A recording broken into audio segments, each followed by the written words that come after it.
Olá! Já aconteceu de você chegar na parada de ônibus e esperar quase 1 hora sem informação alguma sobre quando ele passa? Ou estar de carro e levar 1 hora para fazer o trajeto que levaria 30 minutos?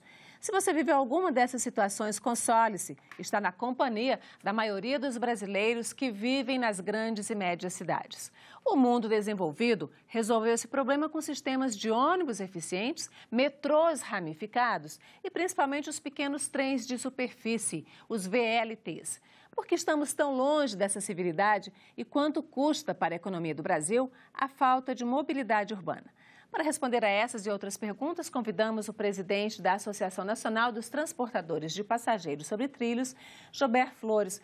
Doutor Jober, muito bem-vindo aqui de volta à Agenda Econômica. É a segunda vez que o senhor vem aqui nesse último ano e meio. Eu queria exatamente, a gente retoma um pouco essa questão da mobilidade, essa questão do nosso atraso no deslocamento nos veículos sobre trilhos, porque a ANP Trilhos apresentou recentemente aí uma série de propostas para tentar desenvolver, deslanchar esse processo de mudança da nossa matriz de deslocamento. Em que pé que está qual é o estado da arte nesse momento? Bom, obrigado pelo convite mais uma vez. E o que acontece? A cada 4 anos, nós tentamos preparar uma agenda dos pontos que nós consideramos principais para que esses sistemas sejam desenvolvidos para atingir o estágio que você mencionou há pouco. Nós estamos distribuindo essa agenda em que basicamente a gente fala da necessidade de ter um planejamento de onde são os corredores mais importantes para ser atendidos, tá certo?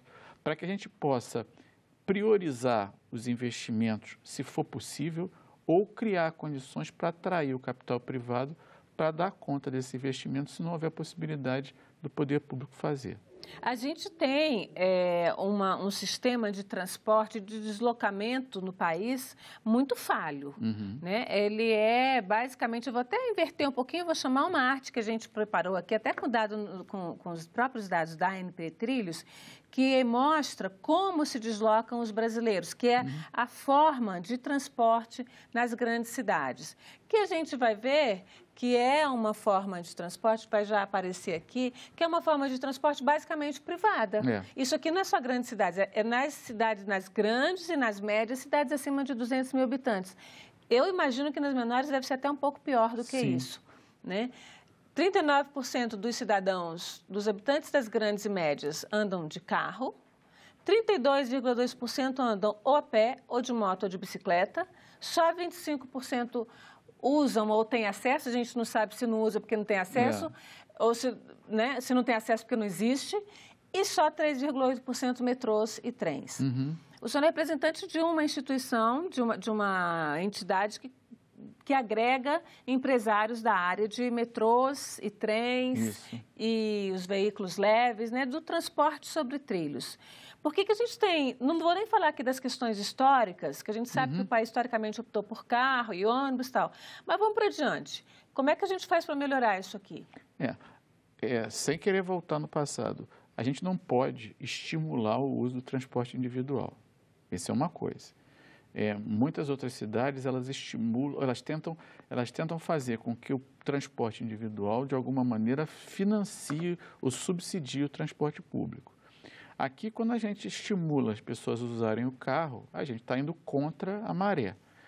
E isso é feito no Brasil? Isso vamos lá, quando você facilita, por qualquer razão, que as pessoas comprem carro, você vai ter que dar infraestrutura de carro para as pessoas usarem. Só que nunca vai ter rua suficiente para cada um ter o seu carro. A contramão disso é você tentar estruturar o transporte, a mobilidade, de uma maneira inteligente, organizada, integrada e com capilaridade, para você atrair as pessoas e fazer elas utilizar o transporte público. Você oferece os lugares e aí você pode, se a pessoa quiser usar o carro, ela vai ter que pagar por isso, mas ela tem uma alternativa suficientemente boa. Que é o transporte. É isso mesmo. O transporte ele tem que ser uma alternativa. Ele não pode ser a falta de uma alternativa. O transporte individual. O transporte público. Hoje em dia, para nós aqui, a pessoa só usa o transporte público quando não tem outra maneira de fazer. Mas não é para ser assim.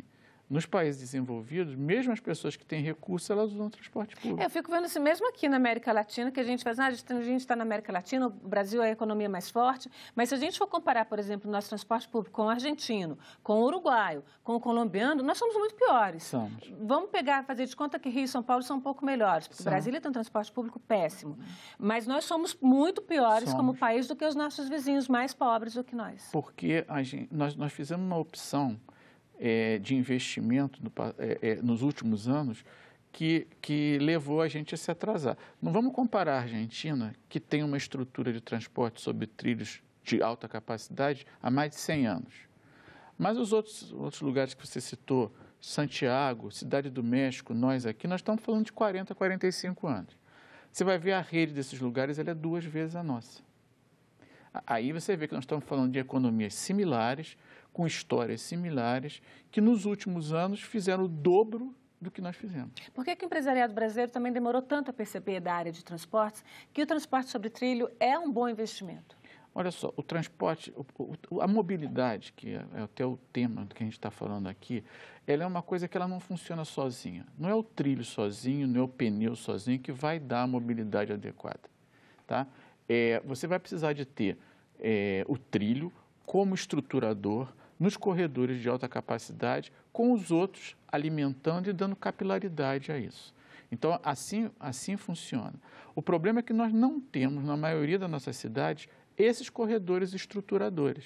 Quer dizer, onde você precisa transportar 40 mil pessoas por hora por sentido, se você for fazer isso com ônibus, você vai ter que fazer uma fila de ônibus. E aí a pessoa acaba usando o carro. Aí a gente tem muitas filas e muito engarrafamento. Exatamente. E muita perda, porque você imagina, quando você anda muito de carro, é muito combustível, é muita emissão de CO2, é muito acidente, e tudo isso tem um custo para a sociedade. Esse é o custo da economia, da falta de mobilidade. Hoje a gente vive uma deseconomia, tá certo? A ANP Trilhos tem algum estudo que mostre assim, como seria, em termos econômicos, tanto de geração de riqueza quanto de redução de danos dessa questão da gente ter uma mobilidade urbana diferente? Olha, o dado que a gente tem, e ele ilustra bem isso, embora ele não vá no detalhe, o pouco que nós temos de sistemas sobre trilhos hoje no Brasil, que são 1.105 quilômetros, o fato deles existirem, eles geram uma economia de 30 bilhões por ano. Só porque você tem esses 1.105 quilômetros. Você deixa de gastar esse dinheiro com alguma coisa. Exatamente. E como é que você gastaria? Você gastaria com combustível fóssil para transportar essas mesmas pessoas, você emitia CO2, o número de acidentes de trânsito no Brasil é quase uma guerra, e você, nesse tipo de sistema, o número de acidentes seria baixíssimo. A ANP Trilhos existe, como o senhor falou há pouco, há 9 anos, e foi exatamente quando os empresários do setor se reuniram e decidiram ter um papel mais intenso, como iniciativa privada. Tentar mostrar que essa ideia ela é necessária, ela funciona, ela tem retorno para a sociedade. A verdade é que os investimentos, você acabou de citar os investimentos feitos aqui, mesmo na América Latina, historicamente esses investimentos são investimentos públicos. E aqui no Brasil também foram. Recentemente, tem aumentado o número de concessão e de PPP, que é uma maneira de atrair o capital privado. Eu imagino, e a associação entende, que você precisa desse investimento. E ele precisa ser feito com capital público ou privado, o que for possível. Se o poder público tiver capacidade de fazer, como fez no México, em Santiago, ótimo. Se não tiver, tem que criar condição para que atraia dinheiro para se fazer. O que não pode é você não ter a infraestrutura. Quais são, nesses 9 anos da existência da ANP Trilhos, a melhoria ou essas condições? Que a gente tem aqui um balanço né, do quanto o setor de trilhos cresceu em 2018. Os últimos dados que a gente tinha eram de 2017. E aí a gente percebe que teve um aumento considerável, né, que é uma arte que a gente vai apresentar aqui, que é o balanço 2018-2019, que gerou um crescimento, transportou mais 800 milhões de passageiros. Quando a gente diz, não são 800 milhões de pessoas, obviamente, são 800 milhões de deslocamentos, né? Eu vou 10 vezes, então eu sou cada vez pessoa. Né? Trilhos 41 quilômetros, o que é mais um crescimento de 3,9, estações 39 estações. E 2 novas linhas. E aqui a gente está falando nessas linhas de metrô. A gente não está falando de trens... Não, a gente pode estar falando de trem também. De trens também. Tem. Trem suburbano, VLT. Basicamente, ali você tem linha do ano passado, teve a linha 13, que é a linha do aeroporto da CPTM, tá certo? É uma dessas linhas que estão lá. Certo. Tá certo. E agora, isso aqui é um crescimento razoável, isso mostra um dinamismo que essa área está tomando um impulso. Isso aqui foi feito com dinheiro de quem? Do governo ou dos empresários? Dos dois, tá? Da CPTM... Quer dizer, dinheiro do governo não, né? Deixa eu mudar isso aqui, dinheiro do contribuinte. O governo não tem dinheiro, como dizia Margaret Thatcher, não existe dinheiro do governo. Do governo, é o dinheiro meu, seu, nosso, Exatamente. Né?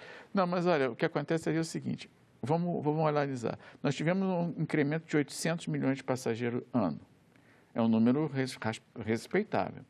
Nós transportamos quase 11 milhões de passageiros por dia aqui. 11 milhões de passageiros por dia num país que nem o nosso é muito pouco. Nós vimos a Copa do Mundo há 2 anos atrás. Porque aí dá para dizer mais ou menos que são cerca de 11 milhões de pessoas? Não, de 6 milhões que ela vai e volta? Não, são 11 milhões, você citou bem, são 11 milhões de jornadas. Se é a mesma pessoa ou não, porque, vamos lá, numa cidade, quantas pessoas se deslocam, quantas não se deslocam? Você não adianta analisar por aí.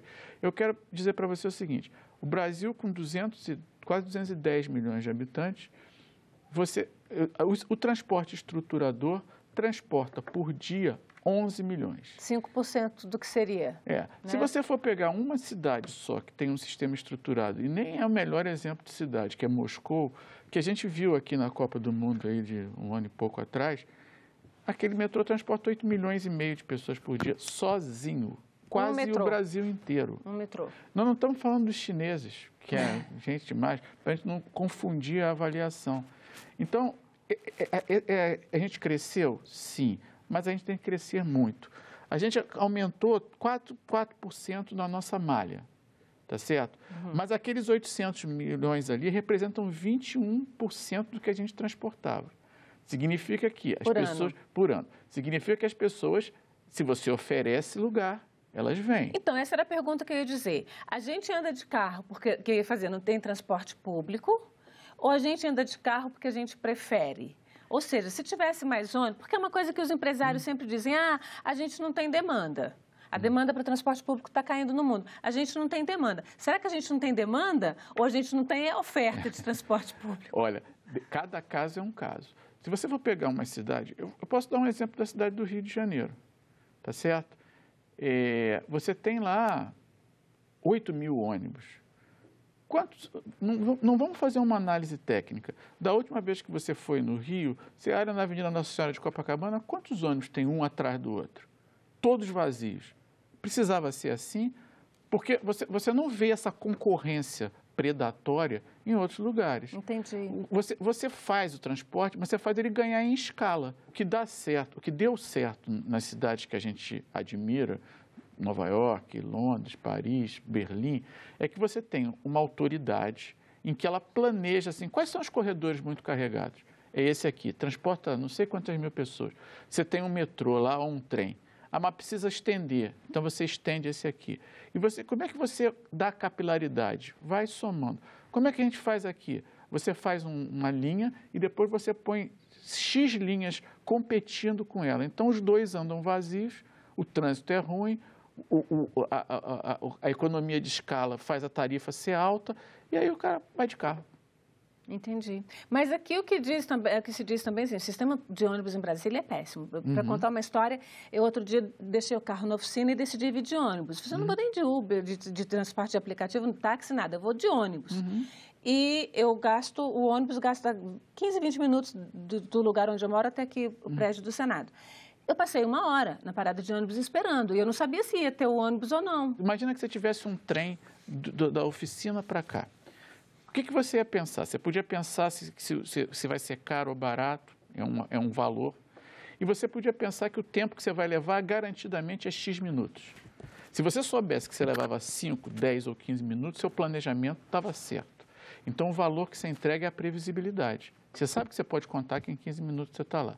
Quando você vai para o ponto e não sabe quando vai vir o próximo, não tem uma informação, você não qualifica o transporte, tá certo? Para isso, você precisa de investir, sim, mas você não pode investir numa coisa que seja desorganizada. Então, o que é que vocês precisam? O senhor está falando o tempo todo de investimento. Investimento a gente já sabe que não vai ter vindo do governo, que foi quem sempre investiu. Sim. Então, o que que o empresariado brasileiro ou não brasileiro, o que que o empresariado da área de transportes sobre trilhos está fazendo ou está pretendendo fazer para investir, para pegar esse negócio? Você perguntou o que a associação estava, do início da nossa conversa, o que a associação estava propondo. A gente já ouviu, e como você citou, de todo o governo que não tem capacidade de investimento, seja no governo federal, e a maioria dos estados não tem capacidade de se endividar. E querem atrair o capital privado. Perfeito, é uma alternativa. Mas você tem que dar para esse investidor uma mínima garantia de que o que for combinado com ele vai ser cumprido. A condição regulatória ela tem que dar a ele certeza de que você vai fazer um investimento que o retorno é longo. Então, é uma concessão de 20 anos. É um projeto de Estado. O investidor vai fazer um contrato com o Estado, não com aquele governante que está momentaneamente ali. Então, daqui a 4 anos Mas as regras mudam, né? De repente, o governo muda a regra da privatização. Mas isso aqui não pode. Como é que você vai pedir uma pessoa para investir R$1 bilhão, por exemplo, numa linha para operar ela há 20 anos? E daqui a 4 anos, você já criou um endividamento para se alavancar desse 1 bilhão, provavelmente já entregou quase tudo do que foi comprometido e agora você vai fazer o quê? Vai conseguir gradativamente recuperar o seu investimento. Ah, mas aí a regra não é mais aquela.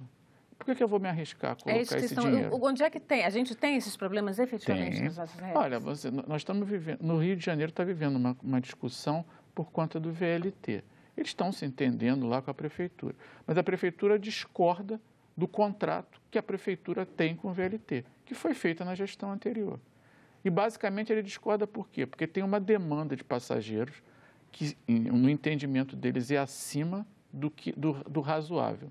Perfeito. Pode ter havido um erro, vamos sentar para rediscutir. Mas está faltando de ver o seguinte, quando foi feito o contrato, você tinha uma previsão de organizar as linhas de ônibus para evitar que a concorrência fosse predatória. Isso foi feito? Não. Então, a demanda nunca vai ser atingida. Então, o que foi tratado não está sendo cumprido. Não adianta você mas esse contrato é ruim. Mas não funciona assim. O contrato que você faz, a não ser que tenha uma interveniente nova e que seja claramente... E, para isso, você precisa ter uma regulação justa. Senão, mudou alguma coisa. Caiu o mundo aqui, então a gente vai ter que repensar. Porque se você não tiver esse ponto de tirar as diferenças, fica muito arriscado. A gente tem, o senhor está falando aí de governo e de Estado, né? O governo anterior do Rio de Janeiro assinou um contrato que está sendo questionado pelo governo atual, mas é todo o Estado do Rio de Janeiro. É tudo o município do Rio. Aí no caso o município, né? A gente está falando da cidade do Rio. A gente tem na nossa estrutura, a gente tem tantas instituições públicas, tantas agências, né, de controle de transporte, elas são suficientes, elas são bem estruturadas, o que precisa fazer, qual é a avaliação que o senhor faz disso? Olha, eu acho assim, esse transporte, ele no fundo é uma responsabilidade dos estados e municípios, constitucionalmente. Nem todos os estados e municípios têm essa estrutura regulatória, não. Mas a gente tem a ANTT, que é uma agência nacional. Mas ela é uma agência nacional. E ela não tem, ela poderia, por exemplo, regular um transporte que tivesse, por exemplo, um transporte de ônibus que tem entre Rio e São Paulo é regulado por ela. Mas dentro do Rio, dentro de São Paulo, não. Vai ser pelo estado e pelo município. E nem todos os estados têm um ente regulador que seja preparado.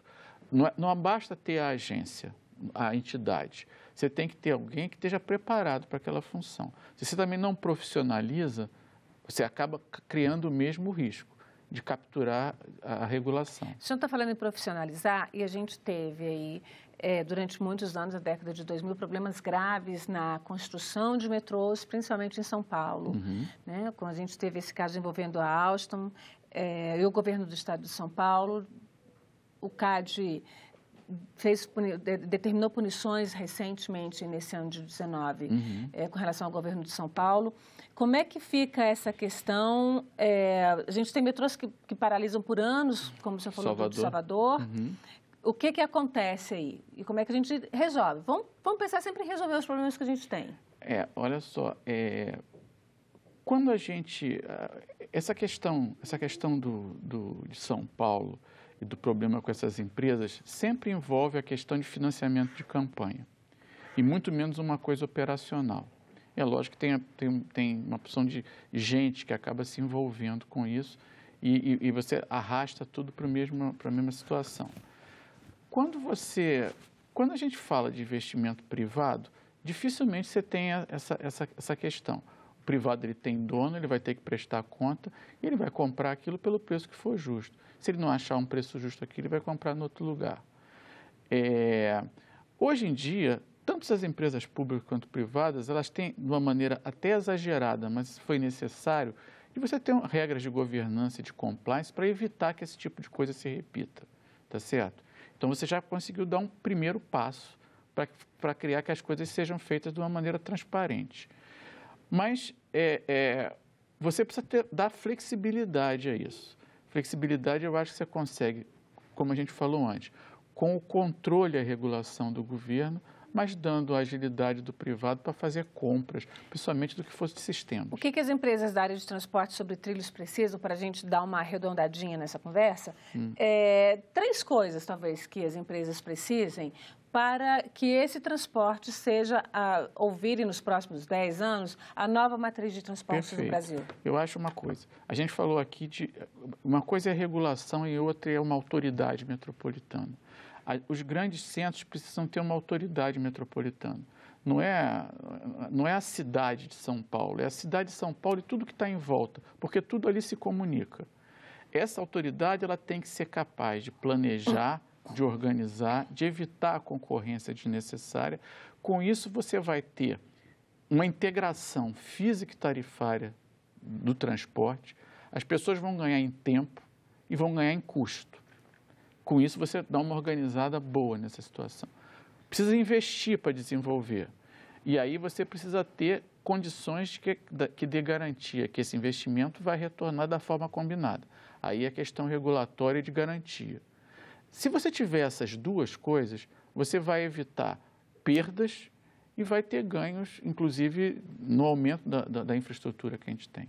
Você acha que isso a gente consegue mudar um pouco esse modal? Eu acho que sim. Eu acho que, assim, eu não tô querendo ser inocente e achar que não vamos sair do que a gente é hoje, porque a gente gostaria de ser lá na frente. Mas se a gente gradativamente vamos imaginar, você pega um lugar em que você tem um metrô e alguns ônibus, você integre isso física e tarifariamente. A pessoa não precisa pagar 2 vezes a passagem para ir para algum lugar. Você falou em passagem, eu quero colocar esse ponto que é onde bate no bolso do cidadão. Brasília tem uma passagem de ônibus, uma passagem de metrô, que também é o mesmo preço da passagem de ônibus, a R$5. É a mais cara do país. Fortaleza é a mais barata, R$ 3,40. Por que essa diferença de preço e por que é tão cara? Porque se a gente pensar em termos de salário mínimo do brasileiro, ela é muito cara. É cara. Bom, vamos lá. Metade das pessoas que usam transporte, elas usam transporte com vale transporte. Então, só a pessoa da economia informal é que acaba sofrendo com isso daí. E a economia informal é alta. Mas isso não é a justificativa, não. O problema é que você pega um transporte, por exemplo, como o Rio de Janeiro ou Brasília, aquilo ali representa o custo técnico de você manter a operação integral. Ou seja, você gasta, com o número de passageiros que você tem, cada um tem que gastar R$4,60 para que você faça a manutenção, os investimentos, tudo que for necessário. Ponto. Como é que é fora do Brasil? Você tem um recurso público, tá certo? Você faz a pessoa não usar um meio só, porque aquele ali você pagou R$4,60 e você andou num sistema. Você pegar um outro, você vai pagar mais o outro sistema. Então, ele vai dar permissão de você usar, pegar um ônibus, depois pegar um trem, depois pegar outro ônibus, com uma tarifa que é reduzida. Mas aí, a parcela de cada operadora dessa não cobre o custo operacional. Aí você subsidia. Aqui você não tem nenhum tipo de subsídio. E aí cada um vive com o que arrecada. Então, aquela primeira coisa que eu falei da autoridade metropolitana, ela tem que ter recursos para fazer o seguinte: se você vai andar, se o seu município não está integrado, você vai pagar 5. Mas se ele não está, o recurso público, o recurso que, por exemplo, você dá para o bilhete único, se você fizer uma coisa que a pessoa puder usar de uma maneira mais inteligente, ela pode atender mais gente. Aí a operadora recebe os 5 ou os 4,60, que é o que necessita para ficar em pé, mas quem paga, paga só a tarifa social. A diferença é coberta. É assim em todos os lugares do mundo. Temos muito a aprender, então, né? É. Doutor Gilberto, muito obrigada pela sua presença aqui na Agenda Econômica. Eu que agradeço a oportunidade e a atenção de você. E agradeço também a você que nos acompanhou. Se quiser baixar este programa ou indicar para alguém, acesse nossa página na internet, senado.leg.br/TV, ou o canal da TV Senado no YouTube. Mande seus comentários pelo 0800 61 2211 ou pelo e-mail agendaeconomica@senado.leg.br. Até o próximo programa.